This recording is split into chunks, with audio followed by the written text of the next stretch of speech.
ordinaria sea por aprobada por no haber sido objeto de observaciones y el acta de la sesión 108 ordinaria queda a disposición de las señoras y señores diputados.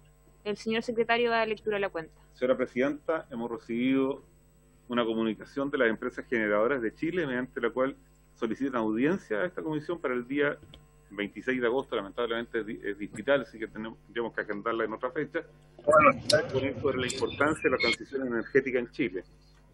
Y esto es de particular interés del diputado señor Eguiguren, por cuanto él lo pidió. Llegó el informe de la fiscalización a la mina La Poderosa, efectuado por la Seremía de Trabajo y Previsión Social de la región de Coquimbo, don Francisco. Todos estos documentos están en los correos electrónicos de ustedes. Muchas gracias, secretario. Ofrezco la palabra sobre la cuenta. Puntos varios. Parece que el diputado Esteban Velázquez me iba a señalar algo. ¿O no, diputado? ¿No? Puntos varios.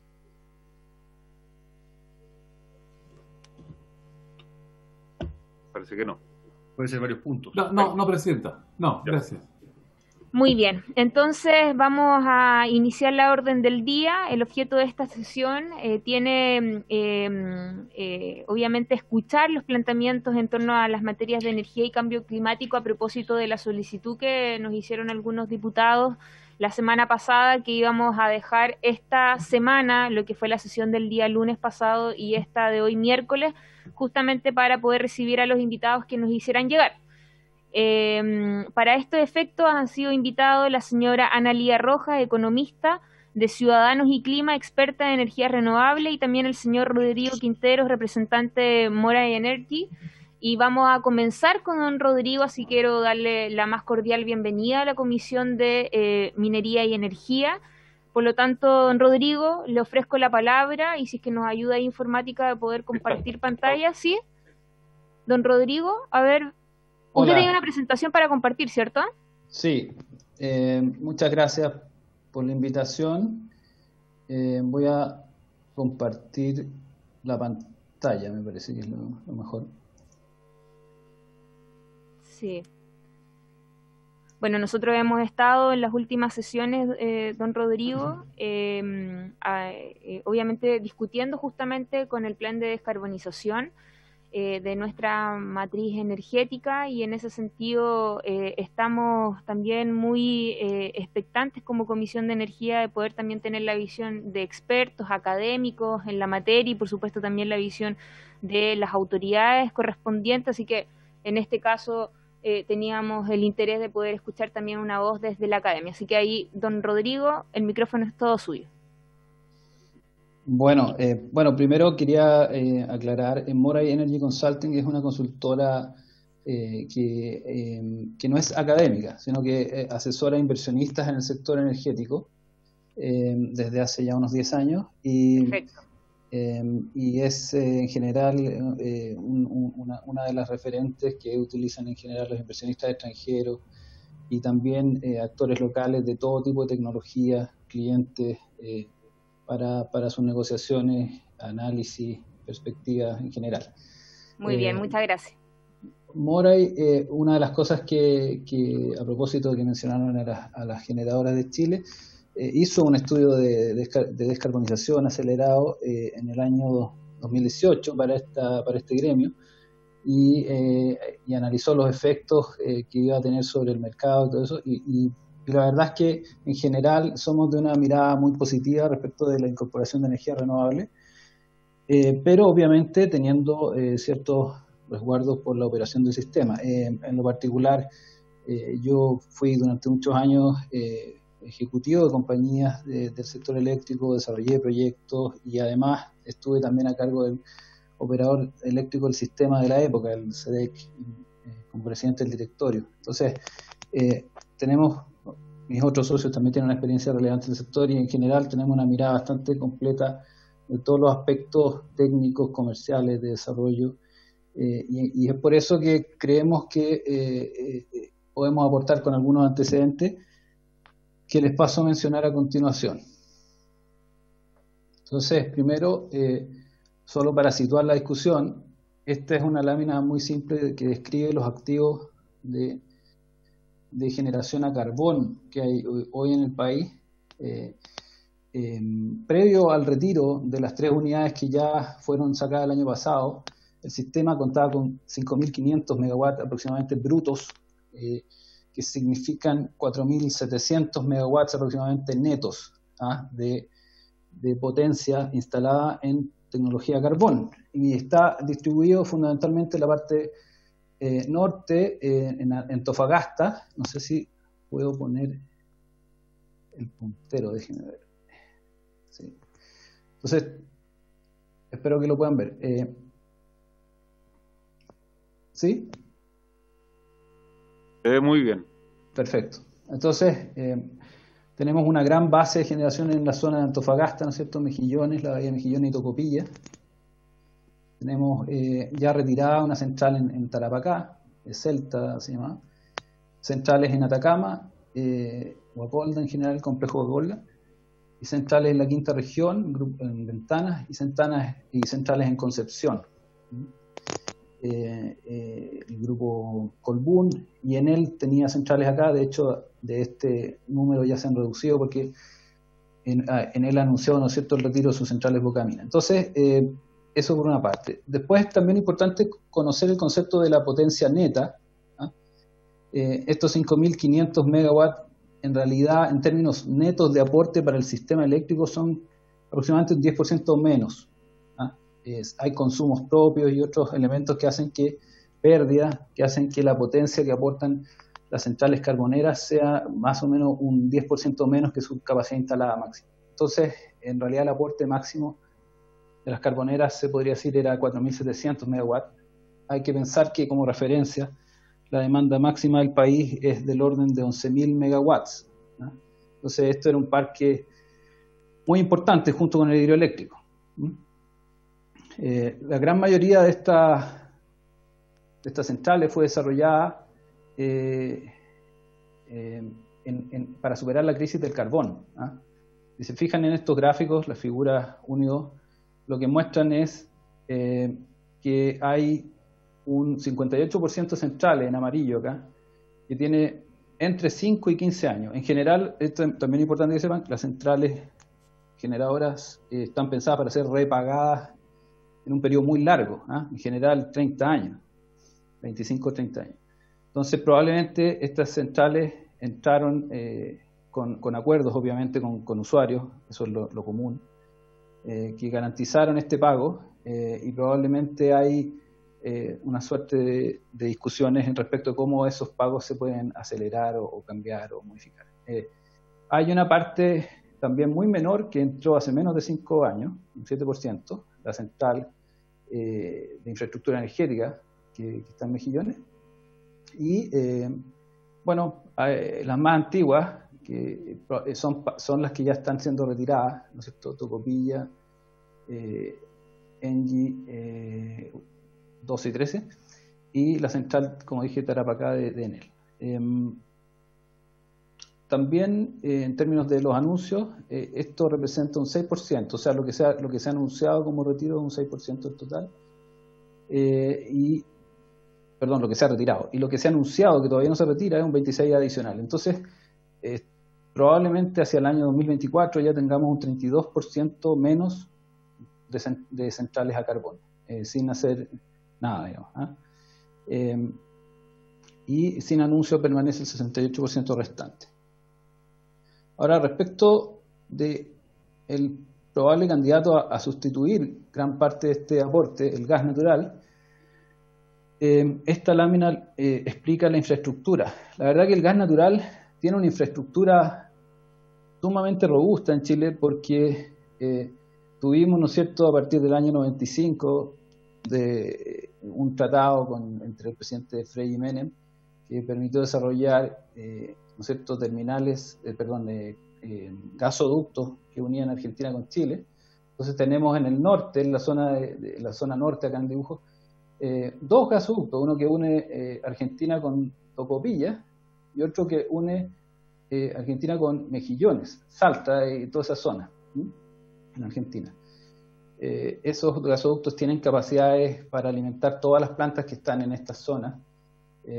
Y bueno, en el sur ocurre lo mismo con el gasoducto Gas Andes, en el centro sur, en Santiago, y el gasoducto Pacífico en la zona de Concepción. Sin embargo, obviamente, como todos sabemos, después del corte de gas, Chile adoptó una posición estratégica y decidió invertir, y de hecho el Estado participó a través de NAP y Codelco, en el desarrollo de terminales de gas natural licuado para que pudiera llegar el gas, ¿no es cierto?, vía barcos y ser regasificado. Esta infraestructura es muy importante y nos hace independientes del riesgo geopolítico y todo con Argentina, y además permite tener hoy día, por ejemplo, una doble fuente de suministro de gas, porque efectivamente estamos teniendo gas en los veranos desde Argentina, y en los inviernos se está comprando desde afuera, cuando Argentina no tiene excedentes para vender, ¿no? En total, y esto es interesante, la capacidad de gas natural uno la puede dividir en tres tipos. Una son las centrales de ciclo combinado, que son las más eficientes, que combinan, ¿no es cierto?, componentes de turbina a gas con turbina a vapor. Y otros son los ciclos abiertos, que es solamente la turbina a gas, y que son un poquito menos eficientes, pero que en general funcionan como respaldo.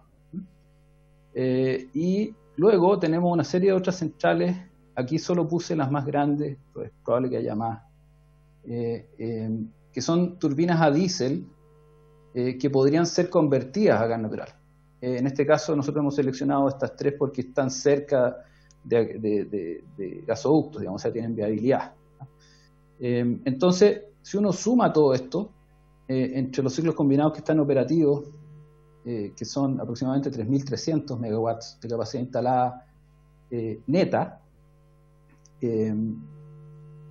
bruta, y 1.400 en capacidad de ciclos abiertos, y más los que se pueden convertir. Podemos decir que en Chile debería haber una capacidad máxima de producción con gas natural en torno a 5.000 megawatts.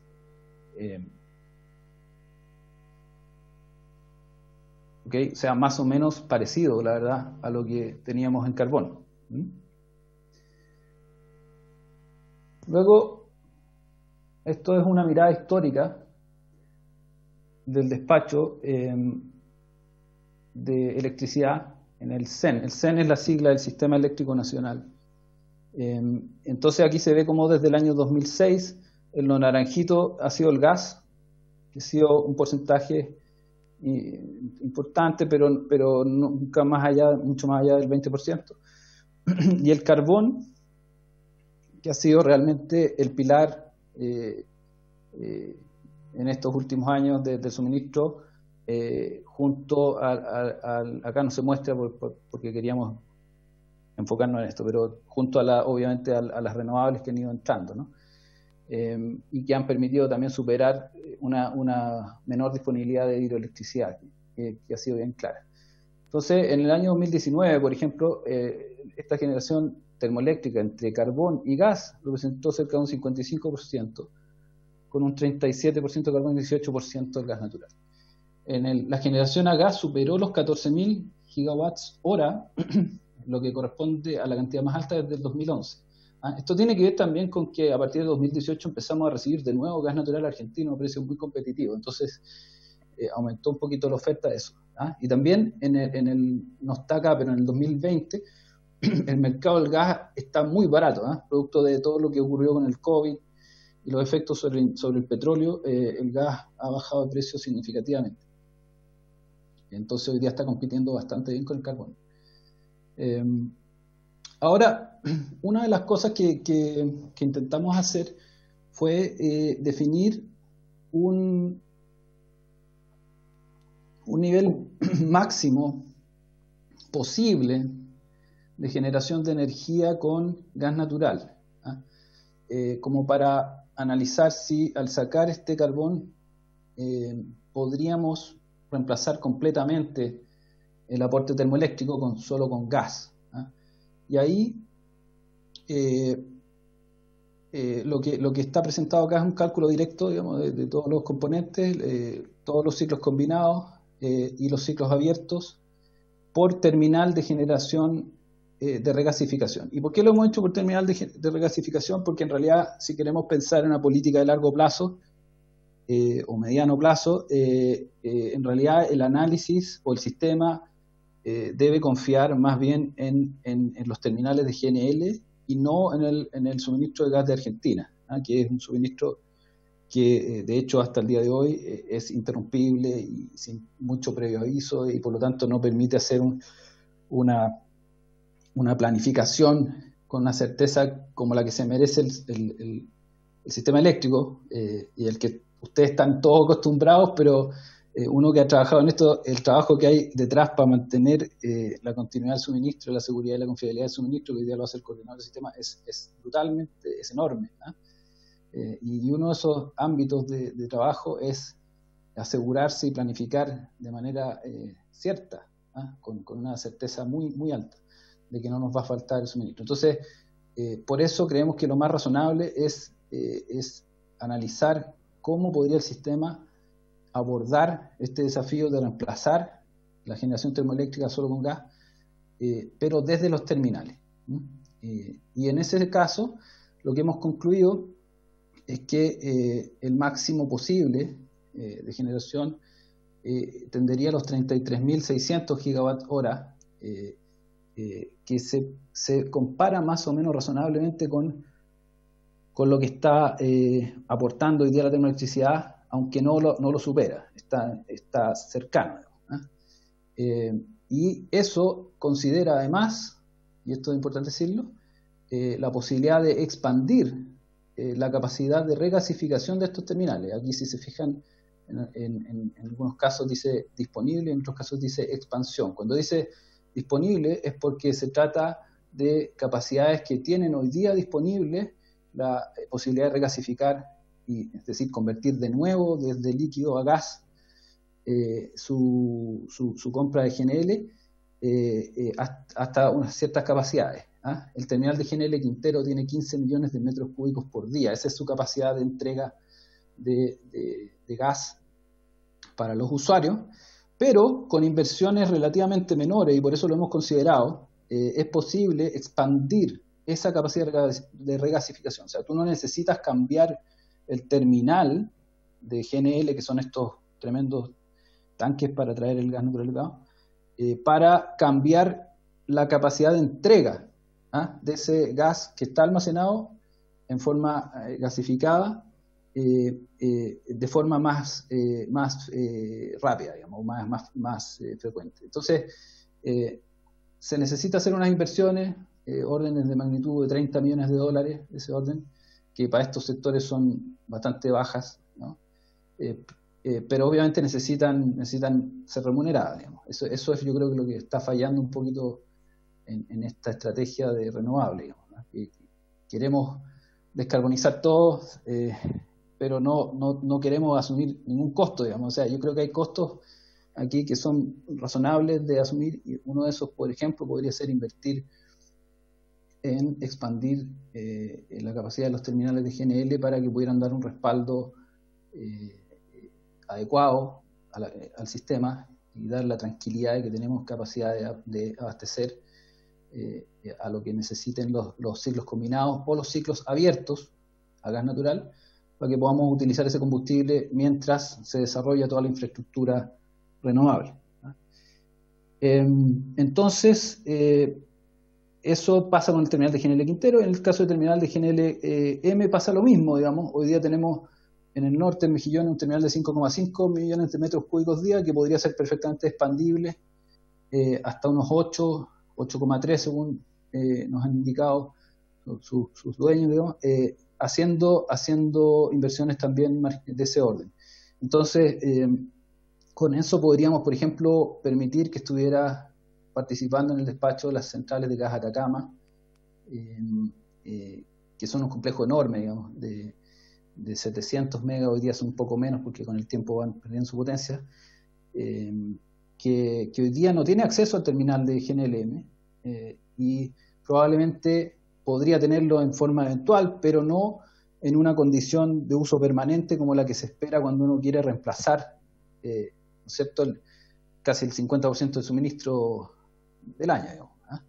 Entonces, eso es un elemento importante. Parecería que andamos cerca con el gas de poder reemplazar el aporte termoeléctrico. Si uno le suma a esto que en el futuro el aporte renovable va a ir haciendo disminuir esta franja oscura acá, por el solo hecho de desplazar la generación, parecería que esto va cuadrando un poco más, ¿ah? Sin embargo, es evidente que es muy justo, digamos, el reemplazo. Este punto me pareció también importante hacerlo ver. El mercado está trabajando de manera privada en el desarrollo de acuerdos. Es decir, durante el año 2007, 8, 9, hasta el año 2010 aproximadamente, lo que ocurrió fue que se cortó el gas de Argentina y la solución de acceso rápido a gas no era barata porque había que rentabilizar activos en forma de emergencia. El gas no estaba en un precio barato tampoco en esa época y se pensó en el carbón. Entonces se hicieron acuerdos de largo plazo en prácticamente todas las empresas mineras de Chile para desarrollar distintas plantas, y estos acuerdos hoy están en revisión, ¿ah? Y hay algunos que, como menciono acá en el ejemplo, ya tienen un resultado, ¿ah? Acá hay un ejemplo de esto, la semana pasada se anunció ya públicamente, ya es Gener, ¿no es cierto?, y BHP alcanzaron un acuerdo para que BHP simplemente prepague todos los costos que fundamentalmente remuneran inversión de esas plantas que contrató en su momento, y Gener termine el contrato de suministro, y BHP al mismo tiempo está pasando a ser suministrado a partir del año 2021, o sea, no mucho más adelante, con fuentes renovables de las empresas Colbún y Enel, ¿ah?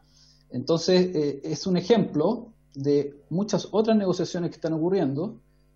Nosotros nos consta, somos asesores en varias de esas negociaciones, y por lo tanto lo que vemos es que hay un interés de las dos partes, de los clientes y de los generadores, por buscar una salida privada a la descarbonización, ¿ah? Y eso significa cambiar el contrato para el cual fueron diseñadas estas instalaciones, de modo que ahora se adecúen a la realidad de las energías renovables, ¿ah?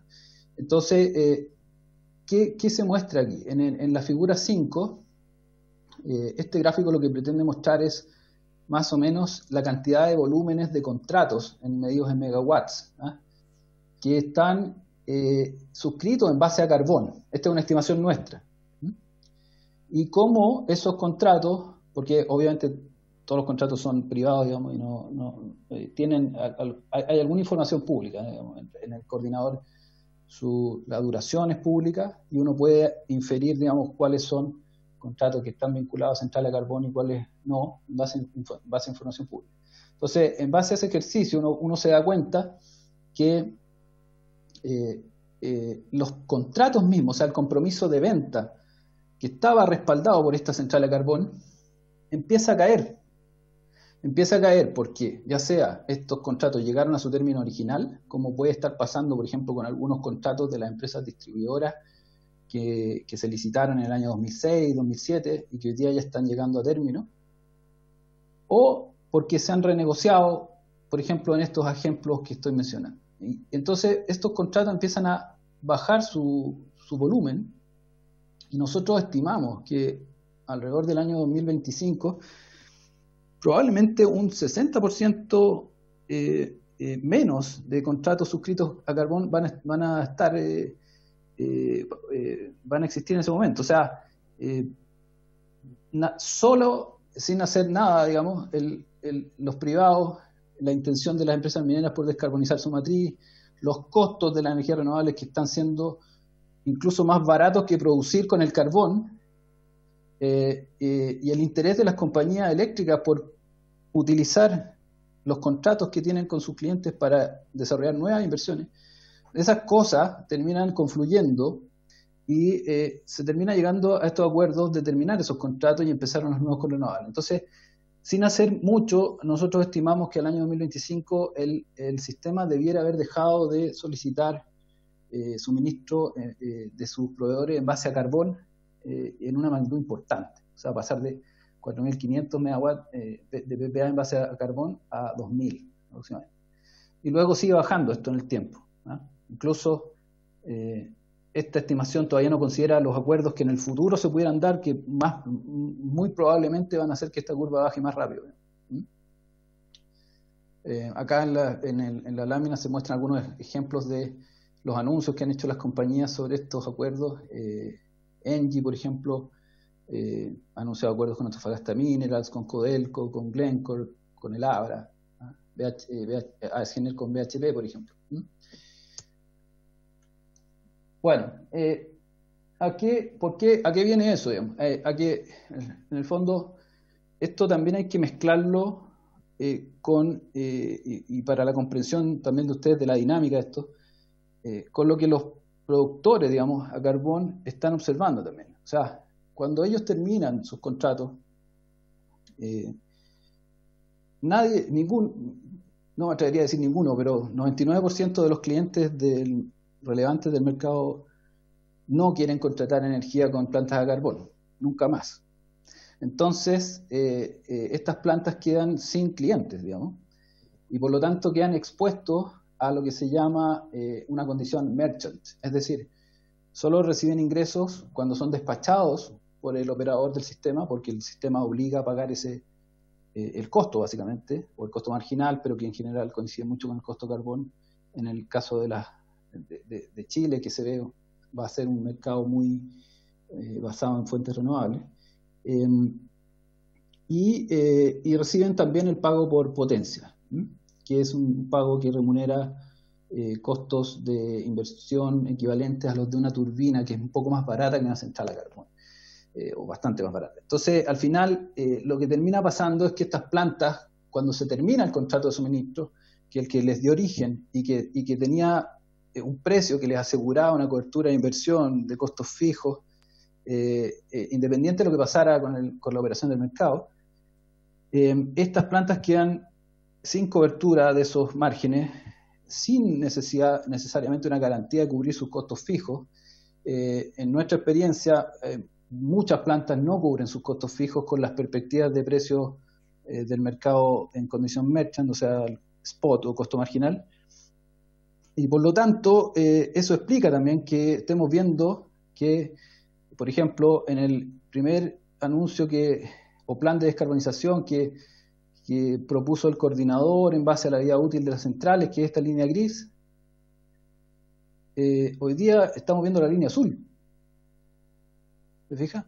Que tiene que ver con todos estos acuerdos y con esta lógica de que sin PPA hay que sacar las centrales o probablemente hay que, digamos, bajar mucho los costos para poder ser rentable en un mercado así.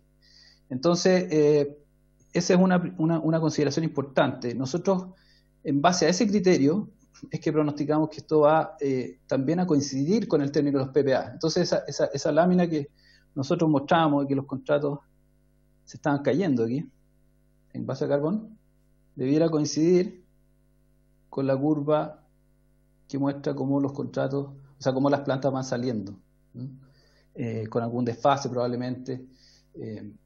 Y entonces, ojo, independiente de lo que se acuerde aquí, de las cosas que se propongan, el sistema igual tiene que estar preparado para que los dueños de las centrales de carbón empiecen a retirar sus centrales de carbón, tal vez más pronto de lo que se está pensando.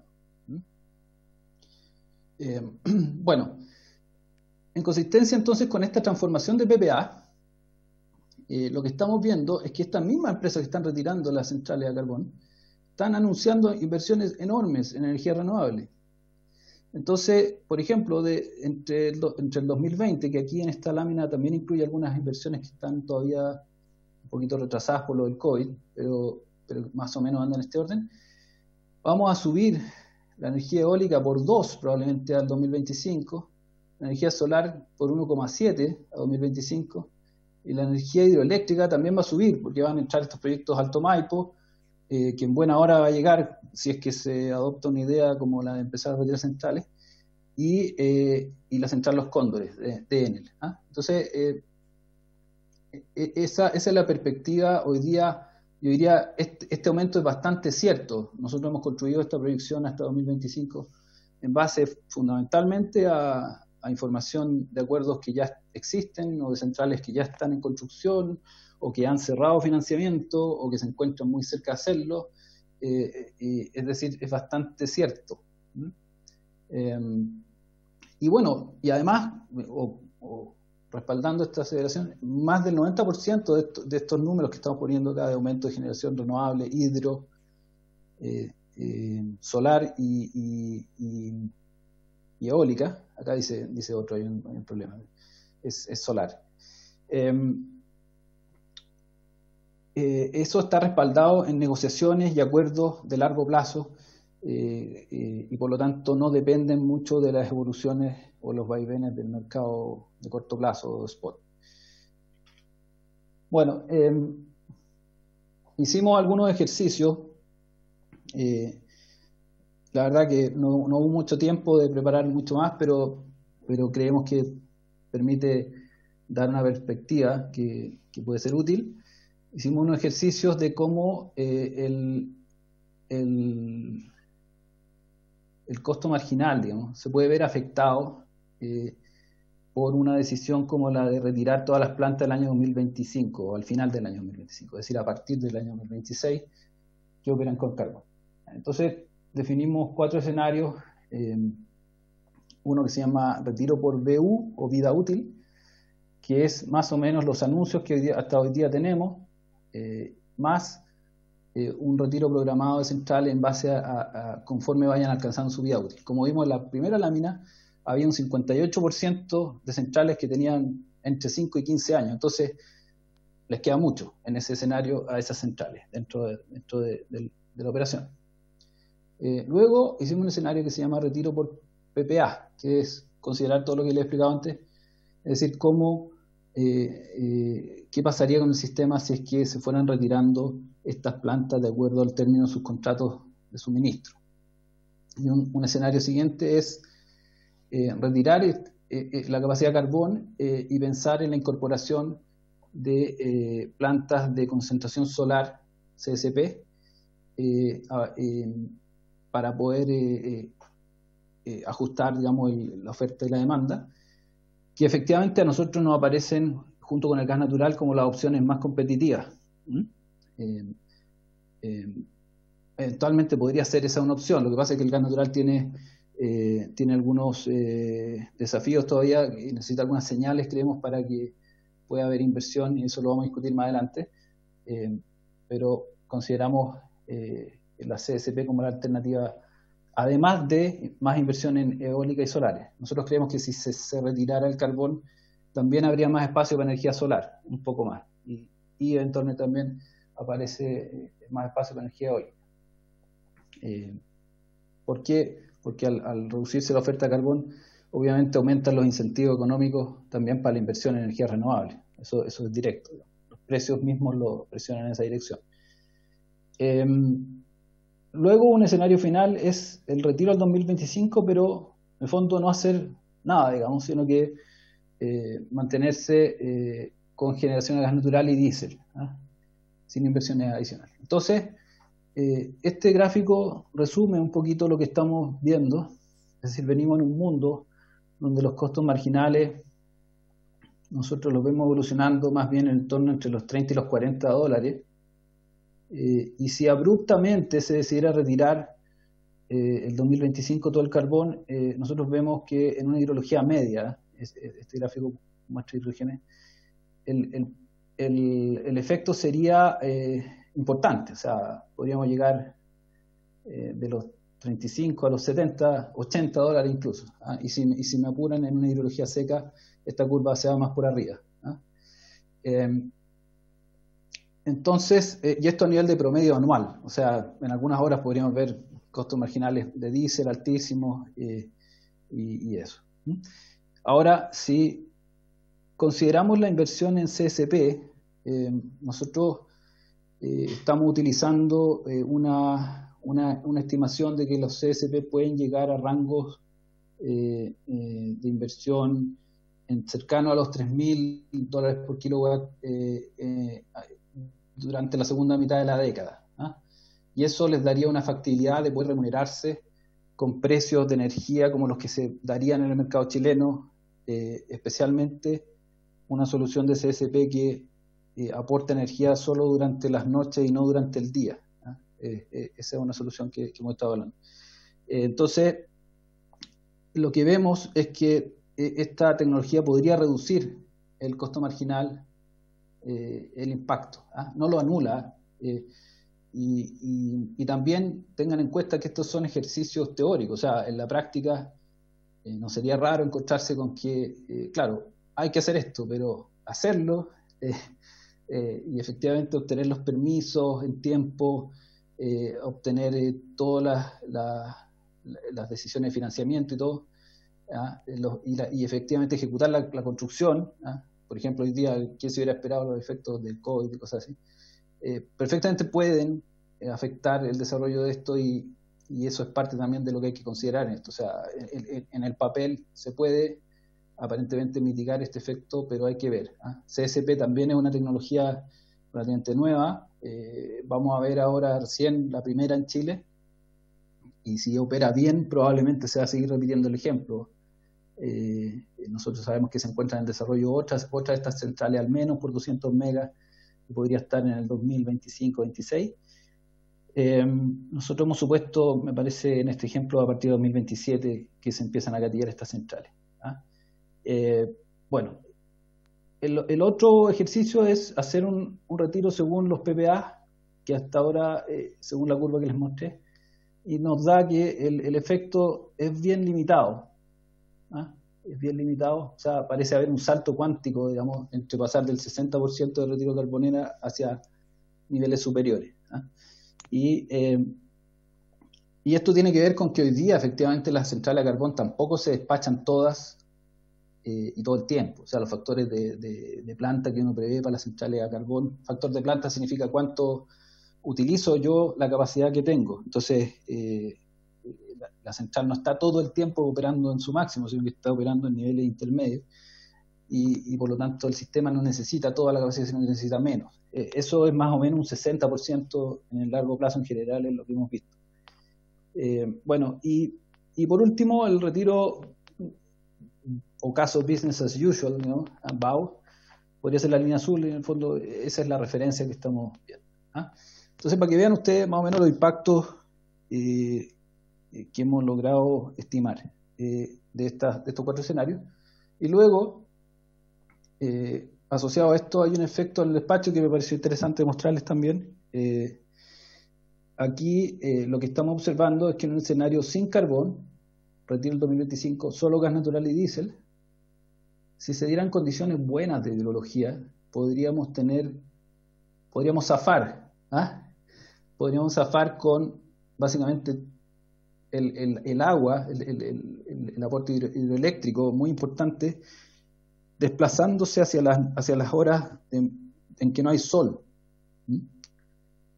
Y el gas operando a full. Esto es básicamente toda la capacidad de ciclos combinados que les mostraba al principio y un poquito más en algunos casos, algunas turbinas de ciclo abierto. Y así todo parecería que uno necesitaría diésel, incluso en hidrologías promedio. Y esto significa saltar a costos marginales bien altos en estas horas. Por eso que vamos elevando el promedio, ¿se fijan? Porque en algunas horas tenemos esta presencia de diésel. Este ejemplo corresponde a abril de 2027. Abril siempre es un mes complejo para el sistema eléctrico porque es un mes en el que los deshielos ya terminaron y tampoco han empezado las lluvias. Y un mes en que ya terminó el aporte solar más grande, que es en el verano. Y por lo tanto es el mes más complejo para el sistema en general, donde se despachan más estas plantas. Entonces es donde la confiabilidad del suministro pasa a ser un gran tema en esos meses, abril y mayo. y el sistema eléctrico en general históricamente se ha preocupado mucho de tener capacidad para poder abordar estos meses y estos periodos sin problema. Ahora, si nos vamos a una hidrología seca, el aumento, fíjense, la generación a gas natural que nosotros tenemos considerada en nuestro análisis, según lo que mostramos anteriormente, como la generación que está disponible. No hemos considerado acá las expansiones de capacidad de regasificación. Indican que en un año seco se necesitaría sí o sí estar despachando diésel, por lo menos en nuestra simulación aquí aparece el 2027, 1000 megas aproximadamente de diésel. También les tengo que decir que estas simulaciones son promedios bastante genéricos en relación a la operación real. La operación real, de repente, este viento que está aquí, en eólico verde, puede ser cero. No alcancé a incluir más láminas, pero yo les puedo demostrar que históricamente la generación eólica puede tener unas variaciones gigantescas e incluso desaparecer en algunos momentos. Entonces, ojo con eso, necesitamos tener una buena cobertura de reservas y no podemos confiarnos tanto en la energía eólica en la noche. La energía renovable es una fuente de energía, no de capacidad. Nunca garantiza cuánto se puede hacer en un momento dado específico. La solar yo diría que es mucho más, obviamente, predecible y por lo tanto más firme, pero la eólica tiene una variabilidad significativa. Entonces, también para que vean, o sea, creo que sí o sí, si vamos por ese camino, vamos a estar en un mundo de petróleo diésel. A menos que hagamos algo para, como dice acá, convertir estas plantas que operan en diésel a gas natural, lo cual tendría obviamente el beneficio de menores emisiones, ¿no es cierto?, menores contaminantes también, y menores costos. Bueno, impacto en la expansión, o sea, la inversión.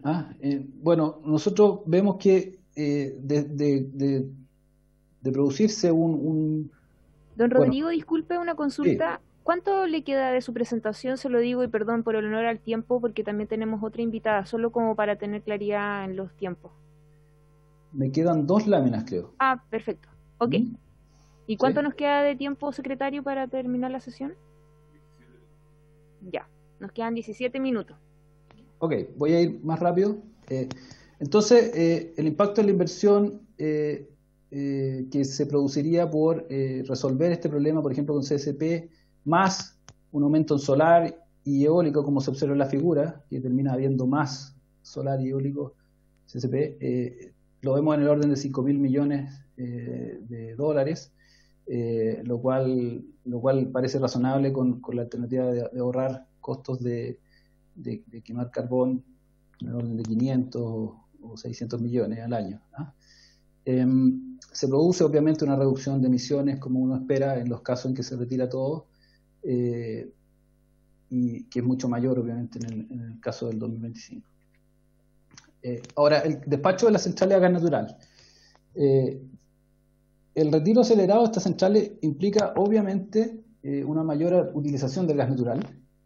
Acá en estas curvas lo que muestran es el mes de abril, es el promedio del año para cada hora del día. Es como tomar un promedio de una hora de lo que pasa en esa hora en todos los días del año, digamos.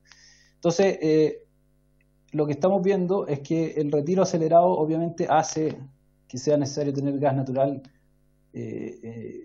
despachado en niveles muy altos. En el caso del mes de abril en particular llegaría al tope, acá se topa la capacidad y por lo tanto es muy utilizado. Entonces, acá hay un tema clave porque lo que estamos viendo es que si se decide ir por un camino de esta naturaleza, el gas natural pasa a ser un pilar, pero hay peros. Uno es la vida útil de los ciclos combinados. La mayoría fueron desarrollados en el año 95, 96, 97 hasta el 2000, 2001, salvo Kellar en el norte, que entró mucho después, y por lo tanto están cerca de su vida útil. Entonces, más encima los vamos a hacer entrar en un régimen donde tienen que bajar, subir, que es un régimen que esas máquinas que son un poco antiguas no están preparados. Entonces, con eso la vida útil probablemente incluso se pueda cortar. Entonces, aquí hay unos mensajes que quería decirles. Si queremos tener este respaldo, probablemente tenemos que trabajar en extender la vida útil, y por lo tanto necesitamos ver temas asociados a RCA.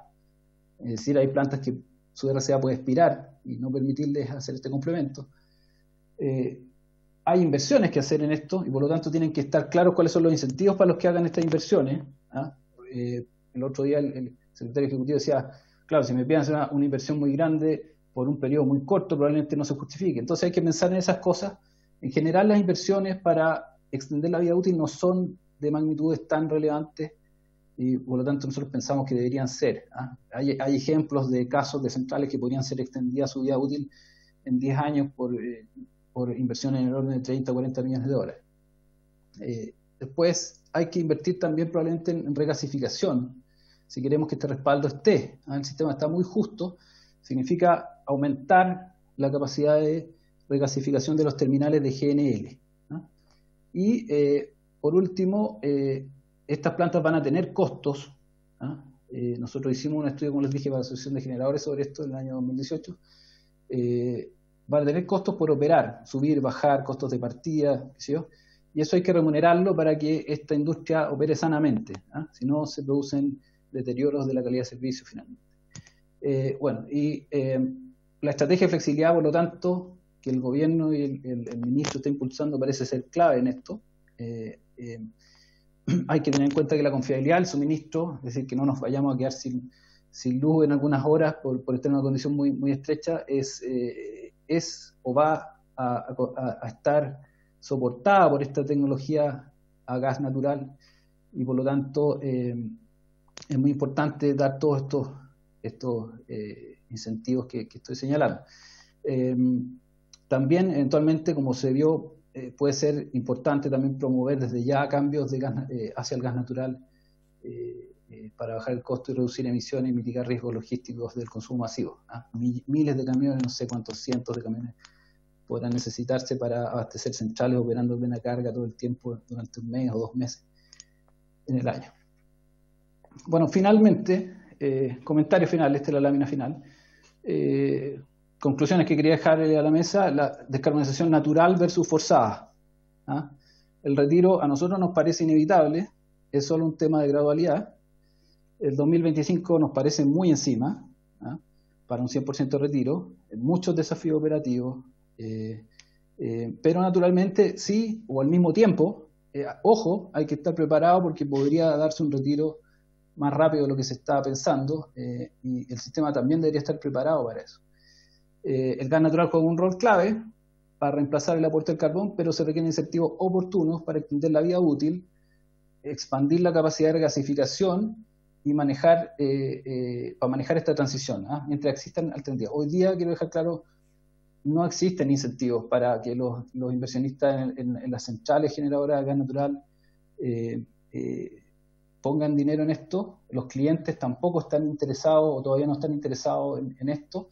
Es difícil que los mercados aborden los desafíos de confiabilidad por sí solos, parece ser una responsabilidad más del regulador.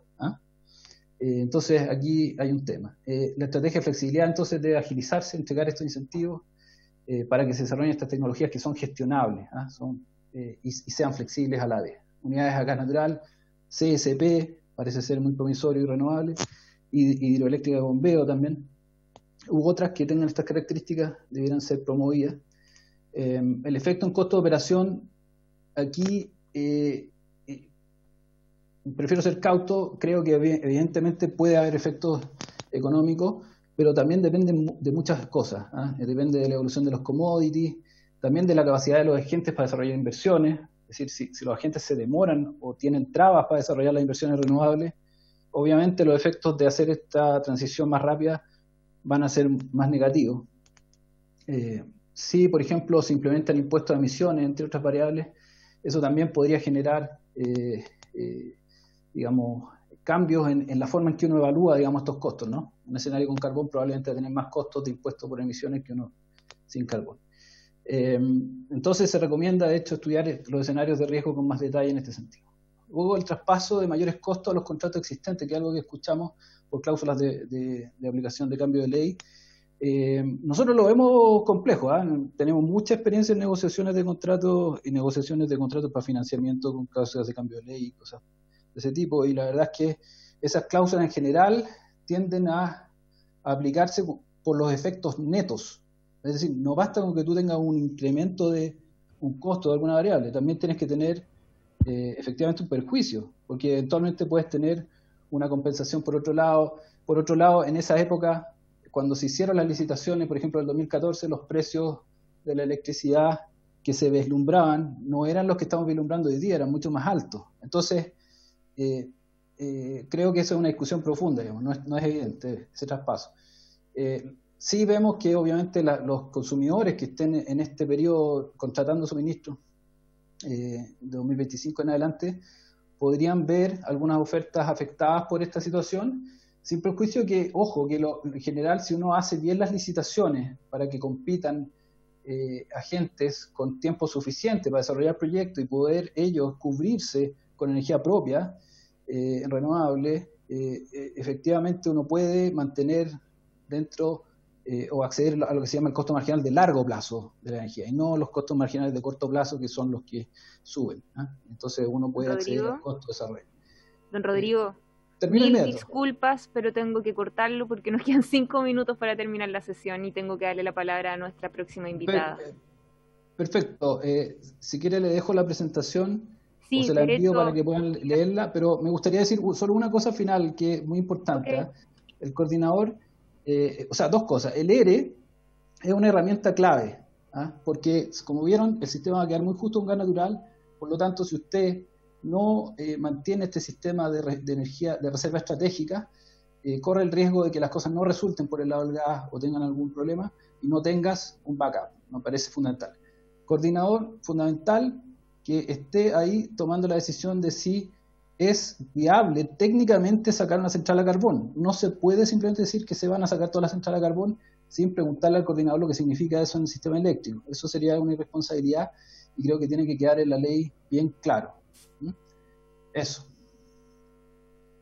Muchas gracias, don Rodrigo. Y quiero preguntarle a nuestra próxima invitada, la señora Analía Roja, economista de Ciudadanos y Clima, si es que nosotros hiciéramos una prórroga de unos 15 minutos, ¿alcanzaría en ese tiempo para poder hacer su presentación? Muy buenas tardes a todos.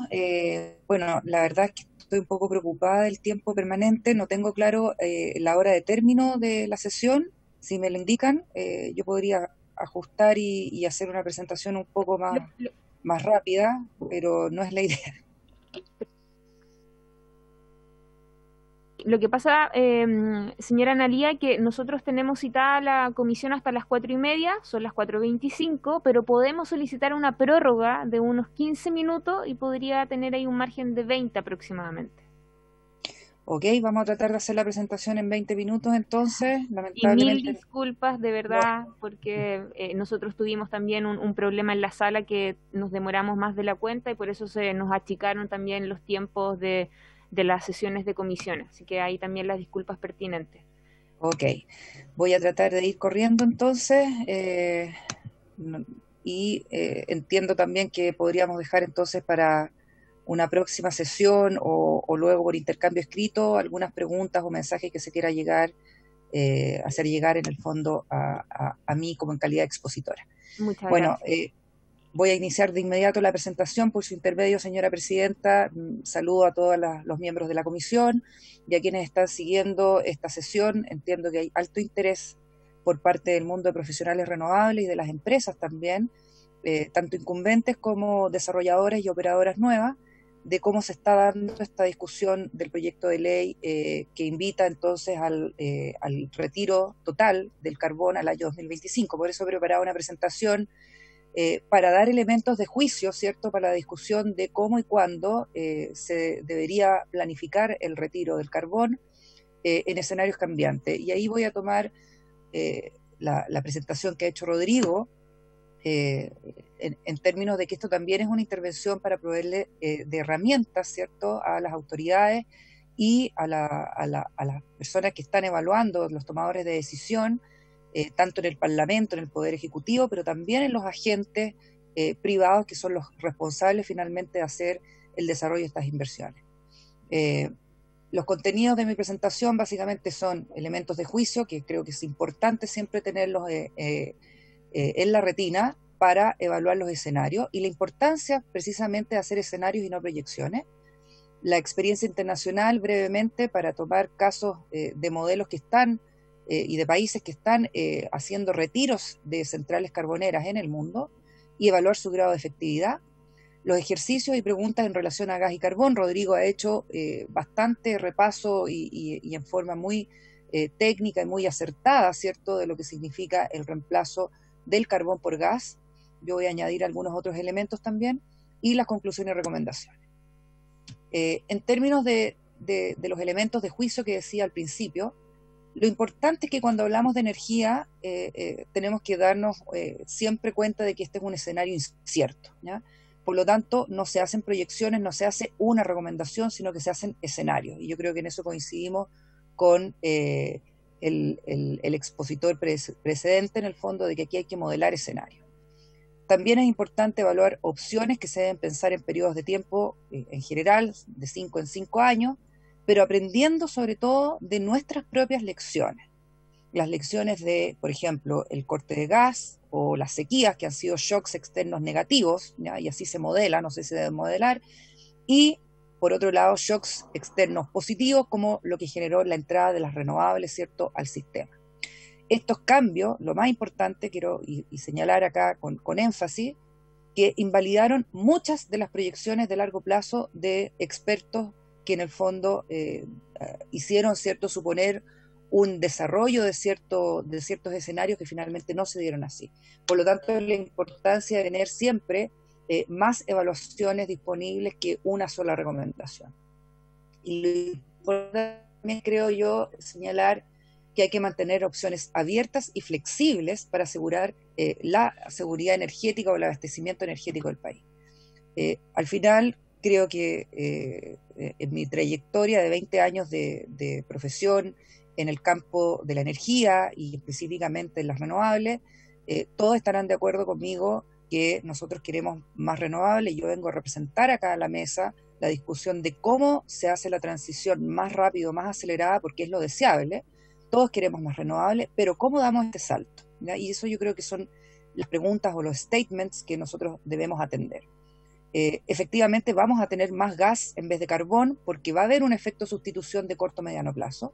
Necesitamos más transmisión para el crecimiento de las renovables, precisamente, adosado a esta necesidad entonces de mayor inyección y presencia de renovables.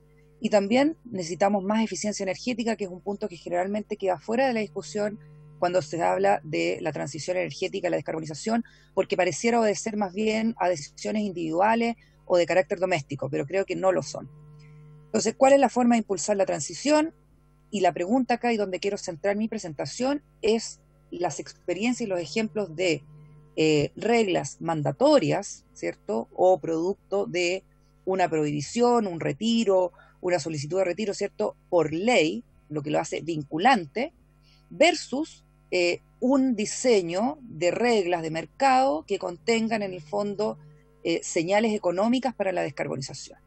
Yo creo que la discusión ahí va a cambiar radicalmente si se utiliza una u otra medida, ¿ya? Y a eso los quiero invitar en el fondo a hacer este paseo en esta discusión de hoy día. Creo que tenemos que hacer el punto que también lo que buscamos es dos tipos de seguridad: la seguridad del suministro energético, pero también la seguridad de la certeza jurídica que se derive de un proceso tal que significa el retiro de las cargas. A manera de ejemplo, nada más que por mencionarlo, lo voy a pasar muy rápido, hay muchos escenarios, muchas consultoras, muchos expertos que hacen escenarios. Les invito a revisar el documento de Barcilia, recientemente publicado, donde hace muchos escenarios de evaluación, donde se hacen retiros similares a los que presentó Rodrigo, ¿ya?, pero que creo que son importantes para entender cuál es el grado de flexibilidad que nosotros vamos a requerir cuando se habla de esas evaluaciones de escenario. Hablemos de las experiencias internacionales. Son generalmente citadas por expertos y por autoridades de gobierno cuando se trata de la transición energética a la descarbonización. Generalmente se toman los ejemplos de Alemania y del Reino Unido.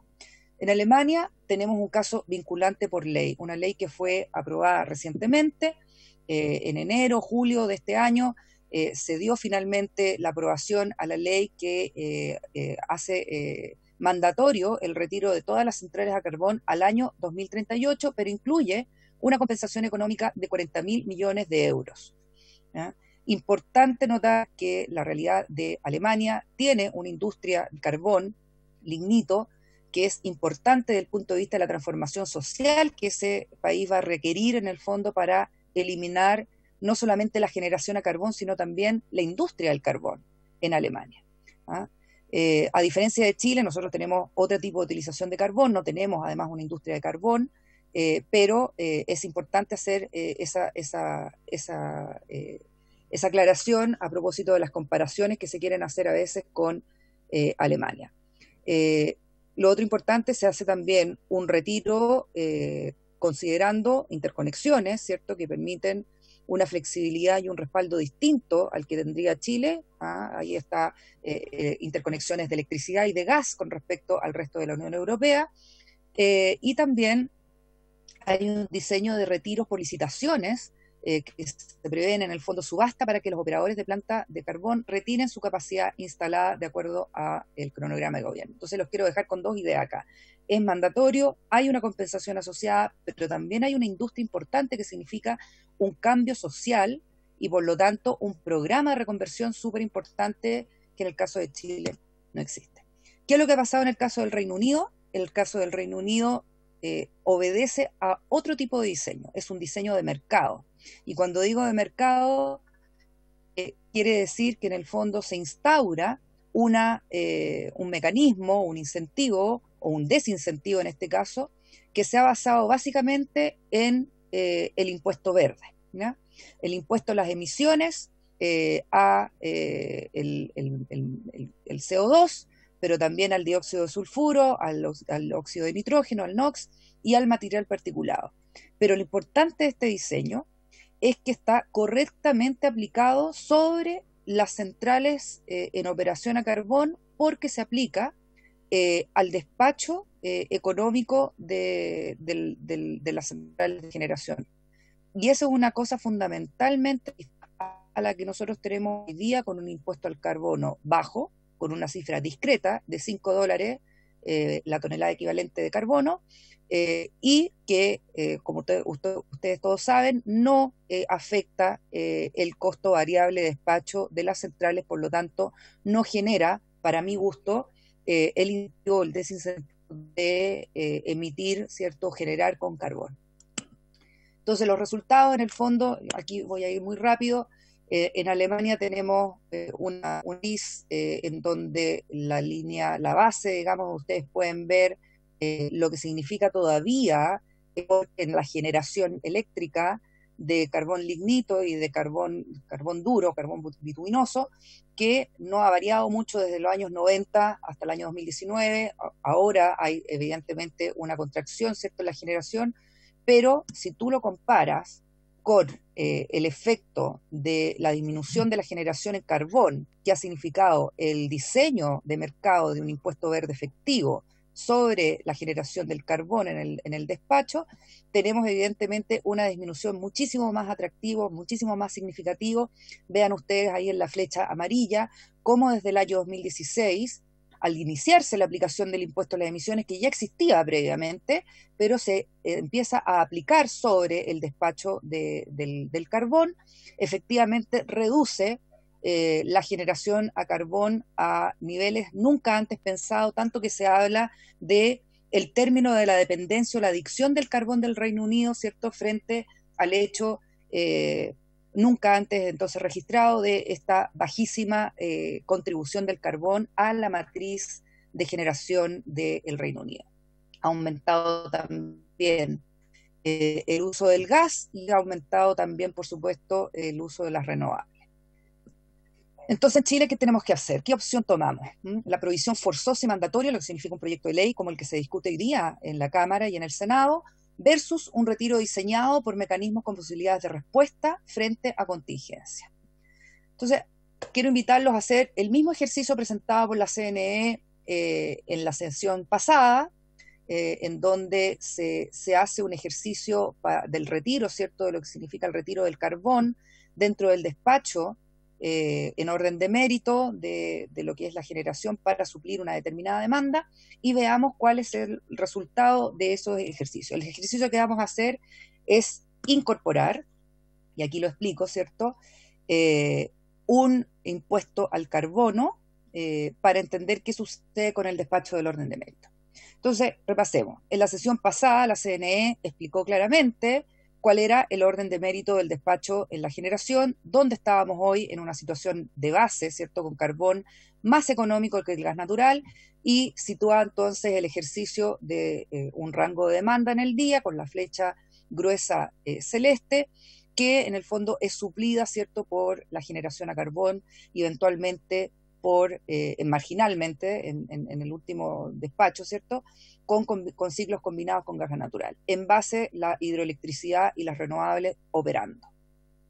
Se señaló que las diferencias de precio de los combustibles no solamente se debían a precios distintos de los commodities, sino también a distintas eficiencias.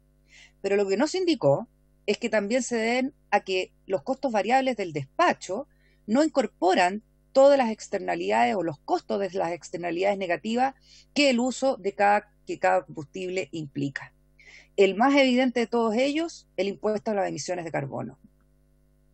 Entonces, incorporemos un impuesto a las emisiones de carbono al costo variable de despacho.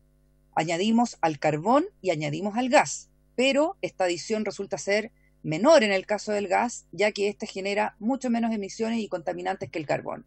No hay SO2 ni material particulado.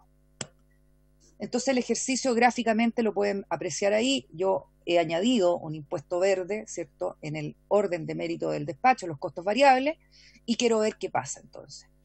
¿Qué es lo que va a pasar? Muy sencillo, va a pasar el reemplazo o la alteración del orden de mérito de los costos variables de despacho de combustible, alterando, ¿cierto?, esta priorización que se da en el orden de mérito del coordinador. ¿Qué es lo que permite? Tres cosas. Permite darle una prioridad a los combustibles que emiten menores cantidades de contaminantes, como es el gas natural. Segundo, permite aumentar la base de generación a gas desplazando el carbón. Y también permite mantener la opción del carbón para situaciones de estrechez, sequía, menor oferta, shocks, etc. ¿Ah? Eso es muy importante señalarlo porque queda disponible el parque generador a carbón para situaciones de estrechez. Sin embargo, no recibe la señal económica de priorización en su despacho. El resultado, hay un reordenamiento del orden de mérito. Esto no es una alteración contra natura como a veces se plantea. Y segundo, creo que ya sabemos que vendrán las alertas de un incremento en el costo marginal del sistema. Rodrigo también las ha repasado, y sí, es verdad, es efectivo. Pero hay que recordar que el costo marginal es un precio de transferencia entre generadores, y no es un precio que se vea reflejado en el corto plazo en las cuentas eléctricas de las personas, que es un punto esencial al cual, en el fondo, esta comisión y el Parlamento debe atender como preocupación. Lo que sí ocurrirá es que habrá una menor generación a carbón o casi nula, una mayor generación a gas y una señal de precio que tendrá un efecto sobre las renovables, por el incremento obvio que va a tener el costo marginal, aunque sea un incremento muy menor. Y esa es la señal correcta que queremos dar a las renovables para mayores ingresos y atrayendo nuevas inversiones, tanto las renovables como incentivando también el cierre de los ciclos combinados que ha mencionado Rodrigo. Con este mecanismo se podría lograr que las carboneras salgan del despacho económico en forma económicamente eficiente, pero recogiendo todos los costos de las externalidades negativas que tiene el carbón.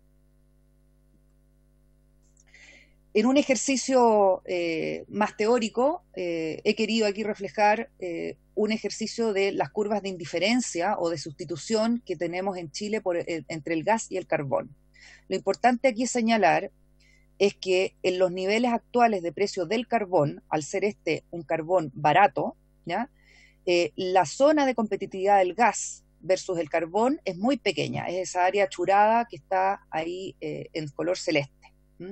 Cuando uno aplica un impuesto al carbón, hace que en el fondo esa línea churada o discontinua, que representa en el fondo la capacidad de sustitución del gas, del carbón por el gas, se vaya desplazando hacia arriba en esta gráfica.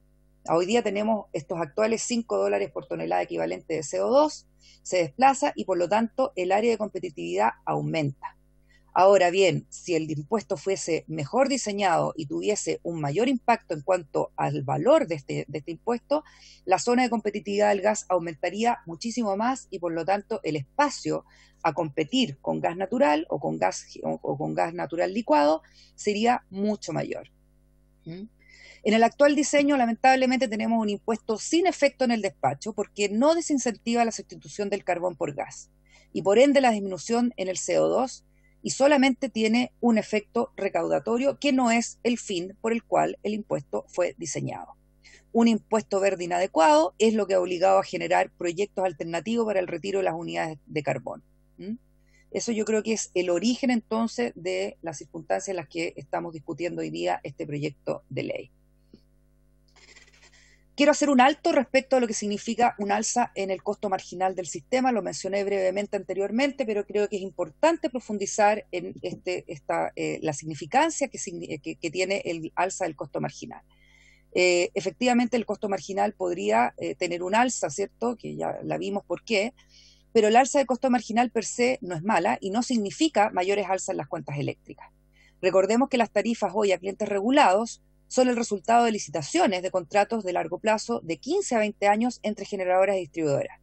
Efectivamente, anteriormente, en el mundo anterior, cuando se fijaba, ¿cierto?, mediante un informe cada 6 meses de la Comisión Nacional de Energía, un precio de nudo, que era la tarifa de ventas de energía y potencia entre generadores a distribuidores para sus clientes regulados, el efecto de los costos marginales sí era importante para dicha fijación.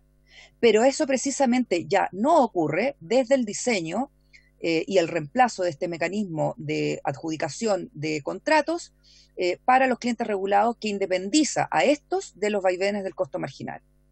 Entonces lo que hay que hacer es mirar en perspectiva en el tiempo, porque la tarifa de clientes regulados está determinada por contratos firmados, ¿cierto?, con anterioridad, desde el 2010 que se está aplicando este mecanismo.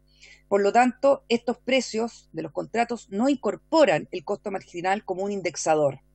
Y por lo tanto, este no tiene incidencia en las tarifas de clientes regulados, excepto si dichas alzas se perpetúan en el tiempo. Lo que significa que el mercado no respondería a las señales de precio incorporando más inversiones de generación, probablemente asociadas a distorsiones de competencia en el mercado. Las tarifas en los contratos regulados están indexadas a CPI o a inflación internacional en su gran mayoría. Luego una porción a GNL, luego al carbón y en menor cantidad a petróleo diésel. Cuando estos combustibles cambian de precio, las tarifas cambian. Las tarifas de clientes regulados se verían afectadas solo entonces en el caso de los contratos que utilizan indexadores en relación a los combustibles fósiles. Además, hay 2 contratos nada más que están hoy día vigente con respecto al tema de combustibles fósiles de la nueva fórmula de adjudicación, ¿cierto? Solo esta porción de contratos tendría un alza versus la gran mayoría de contratos vigentes basadas en renovables que están indexadas solamente al CPI y sobre las cuales no habría efecto de tarifa. En contrapartida, desde el 25-26 habría un mayor ingreso de renovables, no se generarían alzas en las cuentas de los clientes regulados en la línea de lo indicado por el gobierno. Ahora hagamos otro ejercicio y olvidémonos del efecto que tendría un buen diseño de un impuesto verde adecuado incorporado al costo de despacho de la generación. Pero vamos a hacer otro ejercicio para entender que es un análisis dinámico y no uno estático en lo que se refiere a la eliminación de la generación a carbón. La CNE hizo el siguiente ejercicio la semana pasada. Eliminó el carbón, ¿cierto?, en ese orden de mérito, para entender cómo se vería el desplazamiento, ¿cierto?, de otros combustibles que eran más caros, intentando entonces poner en la palestra el encarecimiento, ¿cierto?, del despacho económico. Se omite en este ejercicio que esta generación va a ser reemplazada efectivamente por otras tecnologías, renovable, almacenamiento, concentración solar de potencia con almacenamiento, etcétera, y gas natural. El ejercicio entonces no es exacto, porque hace un análisis estático, ceteris paribus, cuando en realidad el escenario es dinámico. Hay un reemplazo de tecnología, pero la pregunta es ¿a qué costo? Entonces, vamos a hacer, en el fondo, el ejercicio de eliminar el carbón, como les digo ahí. Se señaló que la eliminación de la tecnología del carbón iba a incrementar los costos marginales, se omite que la generación será reemplazada por almacenamiento, gas en renovables, y tendríamos entonces un escenario de esta naturaleza. Se tiene que considerar el ingreso de mayores renovables de almacenamiento y otras tecnologías que las que estamos hablando para rellenar la base, ¿cierto?, de generación barata.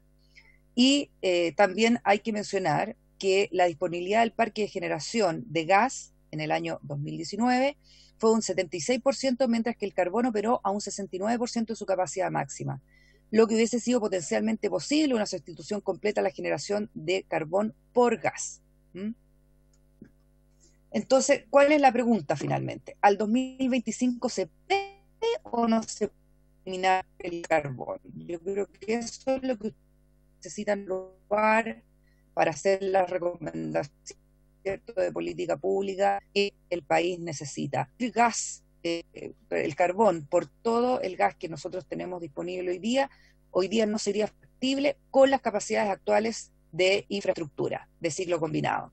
Sin embargo, en un ejercicio de conversión de centrales de diésel a gas, y si se cerraran ciclos, los ciclos combinados se cerraran, los ciclos abiertos, perdón, desde un punto de vista matemático sí sería factible, pero pone el sistema en un margen muy estrecho, por lo que el parque gasífero tendría que tener factores de planta de entre el 85 al 90%. No queremos usar diésel, por lo que se deberían cerrar estos ciclos precisamente y convertir los ciclos abiertos de diésel a gas natural, relegando la operación a fallas intempestivas de corta duración y de muy baja probabilidad. Aquí hay un ejercicio del 2019, en el fondo hicimos un ejercicio de reemplazo de la matriz de generación en gigawatt hora año equivalente, ¿cierto? La primera columna barra es la generación real que ocurrió, que está repartida mayormente entre gas, carbón, ¿cierto?, hidroelectricidad y en menor medida con el aporte eólico solar y de algo de biomasa o biogás.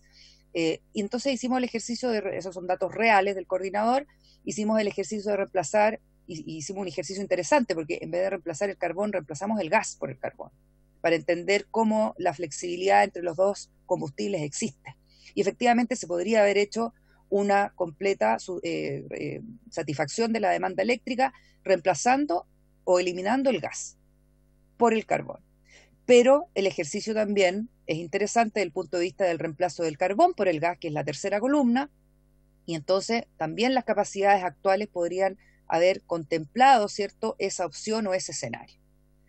Más aún si se hubiese reemplazado por gas natural y por el cierre de los ciclos combinados, ¿cierto?, en las opciones más inmediatas, en las que estaban programadas dentro de sus capacidades de diseño, como Taltal, Candelaria, Quintero, etc. Lo interesante es entender qué pasa al 2025, ¿ya? Al 2025 también hicimos el ejercicio para una generación esperada, que es la primera columna, donde todo se mantiene igual, ceteris paribus. Hicimos el reemplazo del gas natural por el carbón, que es la segunda columna, y la tercera columna nos dice algo de las conclusiones en el fondo a las que quiero llegar, es que si se necesitase reemplazar todo el carbón por la disponibilidad existente del gas natural, no se podría. También se requeriría, y eso es lo que está el área encerrada en el círculo rojo, se requeriría igualmente una porción de carbón que aportara al sistema la generación faltante. Tendríamos una situación entonces de estrechez tal que en el fondo igual se requerirían las carboneras.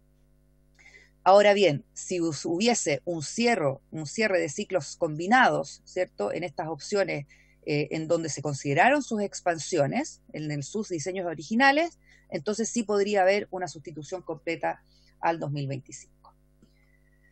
Creo que es importante como conclusión y recomendación entender las diferencias entonces en una situación de diseño mercado versus una situación de mandato de cierre de carbonera. ¿Es posible lograr un diseño de mercado que reduzca el despacho del carbón prácticamente a cero? Sí. Y por ende se reduciría significativamente las emisiones locales y globales, dado que hay un cambio en el orden de mérito al introducir correctamente el costo de las emisiones en el costo variable. A eso es lo que deberíamos apuntar.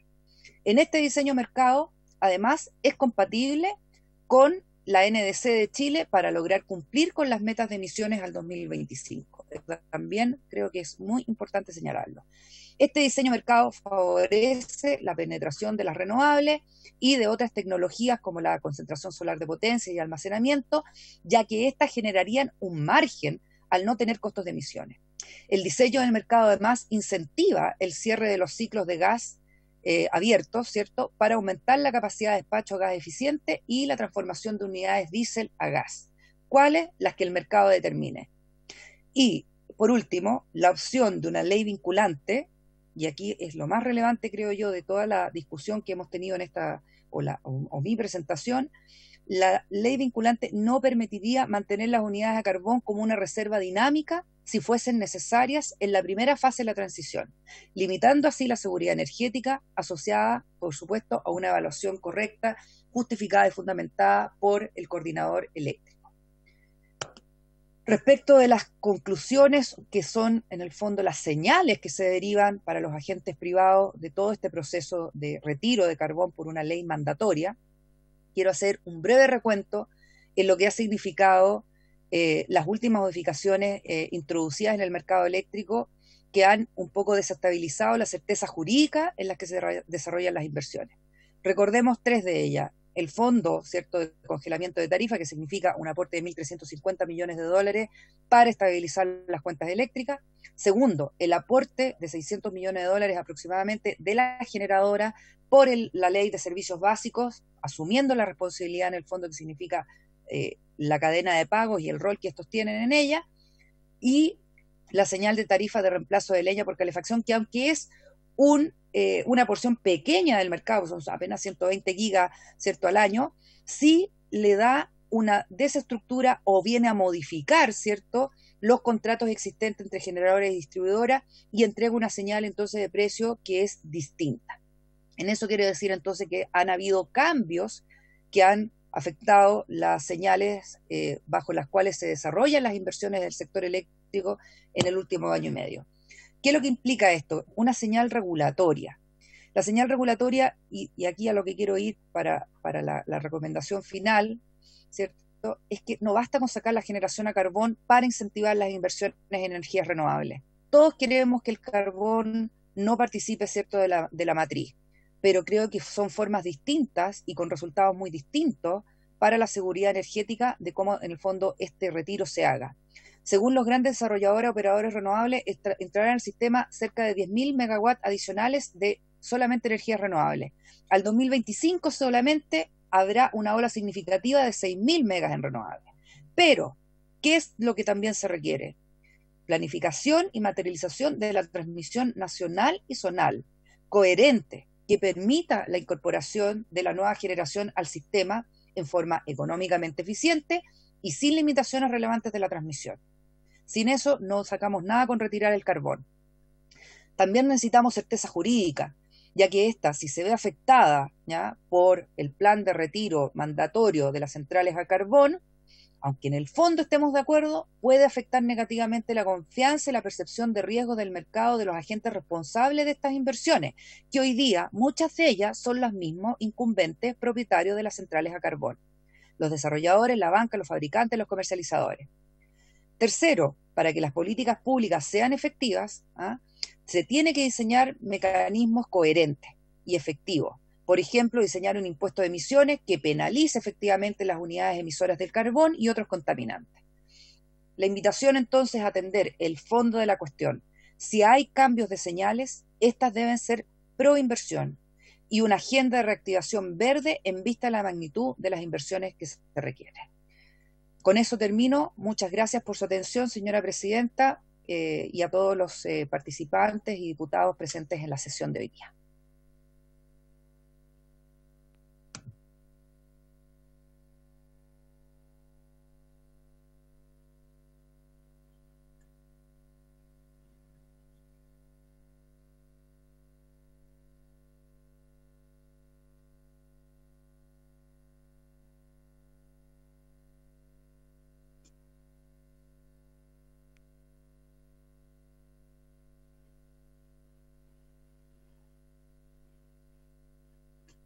Dudas, inquietudes, también a nuestros invitados para que nos puedan ayudar a lo mejor a ir despejando algunas dudas que también se han generado en esta comisión y que por eso nace también la posibilidad de extender la invitación a cada uno de ustedes. Así que yo la verdad es que más bien agradecer nuevamente como presidenta de la comisión a nuestros invitados y por cierto van a estar las presentaciones disponibles en cada uno de los correos institucionales correspondientes a cada uno de los diputados y diputadas justamente para poder tener también estos insumos que son tan importantes, sobre todo que son temas que se vienen y que están muy presentes y son los grandes desafíos que también tenemos como país.